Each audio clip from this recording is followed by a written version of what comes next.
largest white supremacy march in decades.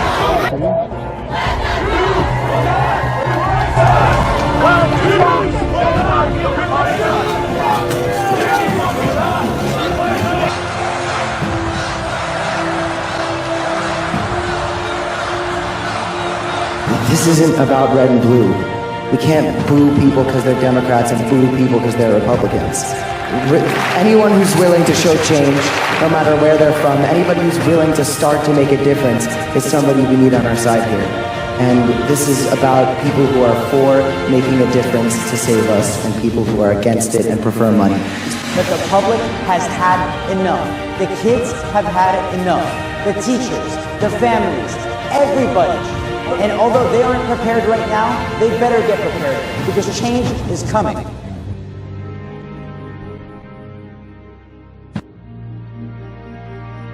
I'm in awe and great admiration.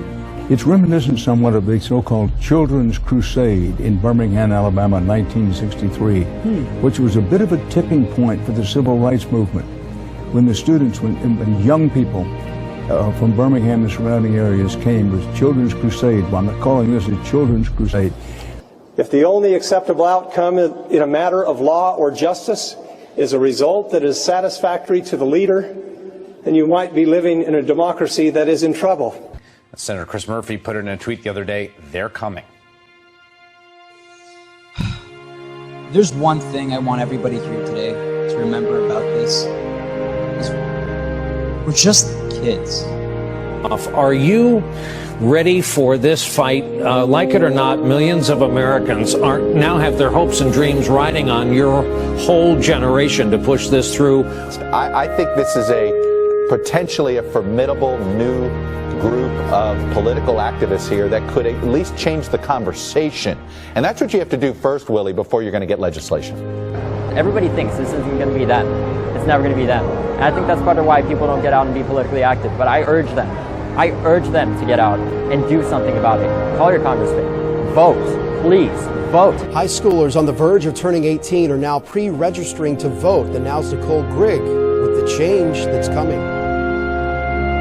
Students across the country walking out of schools to make a statement in support of change. But students at King High School are walking in to pre-register to vote. I mean, the real power lies in the vote. Students can pre-register at 16. I think most importantly, the world's changing. Hundreds of students taking time out of the classroom using tablets to register to vote, as you can now do it online. This is to every lawmaker out there. No longer can you take money from the NRA. No longer can you fly under the radar doing whatever it is that you want to do. Because we are coming after you. We are coming after every single one of you and demanding that you take action, demanding that you make a change. They can walk around any question they want, but the more they don't act, the more they don't deserve to be in office. No more. No more placing nonsensical politics above our lives.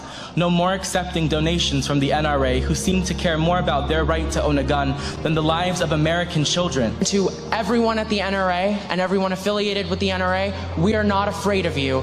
We will not be silenced by anything that you have to say.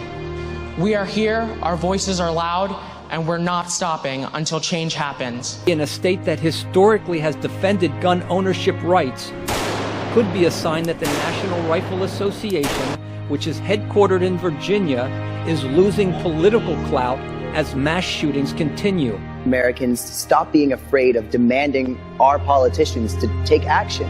They work for us, we don't work for them. And the march is us.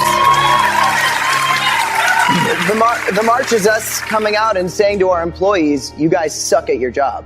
Right. And this has just come out from the Associated Press. This is incredible. Trump administration officials have been sending babies and other young children. Oh, hold on.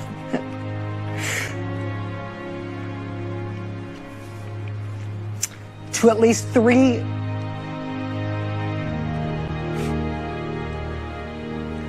Can we put up the graphic of this? Thank you. Do we have it? No. 3 tender age shelters in South Texas. Lawyers and medical providers. Just, I think I'm gonna have to hand this off. Yeah. Sorry.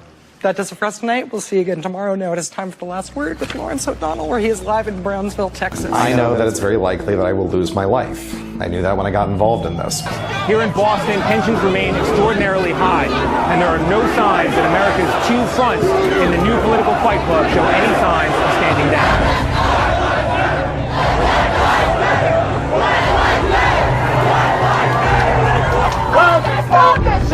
And guys, look, this isn't about red and blue. We can't boo people because they're Democrats and boo people because they're Republicans. Anyone who's willing to show change, no matter where they're from, anybody who's willing to start to make a difference is somebody we need on our side here. And this is about people who are for making a difference to save us and people who are against it and prefer money. They aren't prepared for what's coming. They can hide as long as they want, but they have to understand that the public has had enough. The kids have had enough. The teachers, the families, everybody, even Marco Rubio is talking about change. And although they aren't prepared right now, they better get prepared because change is coming. Because this is more than just us. This is everybody in America. This is for every single kid who fears for their life. This is more than Parkland. This is more than Florida. This is more than the United States. This is something serious. It is about human lives. Gun control advocacy and national trend emerging. Those who have sided with the gun lobby are losing.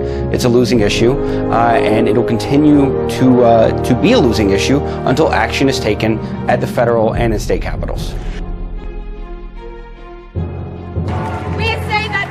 They say that tougher gun laws do not decrease gun violence. We call BS! They say a good guy with a gun stops a bad guy with a gun. We call BS! They say guns are just tools like knives and are as dangerous as cars. We call BS! No, they say that no laws could have been able to prevent the hundreds of senseless tragedies that have occurred. We call BS! That us kids don't know what we're talking about, that we're too young to understand how the government works. We call BS! If you agree, register to vote. Contact your local congresspeople. Give them a piece of your mind. To every politician who is taking donations from the NRA, shame on you. Our nation's motto, E pluribus unum. Out of many, one. Patriotism is about building each other up and embracing the diversity that gives our nation strength. Our American heroes didn't die for a particular race or a political side. They died for the ideals that are enshrined in our Constitution. We, the people, means all the people. Right now, we are fighting for the wrong reasons. Now, there's an election coming up soon. I plead with you, don't vote blindly for a particular side. It's not about red or blue, even though the governments might lead you to think otherwise. That's not the way it's supposed to be. Choose a leader that's going to lead our country into prosperity. Because right now, it's looking a little dim. And if you vote morally and in your heart, then you voted correctly. Thank you.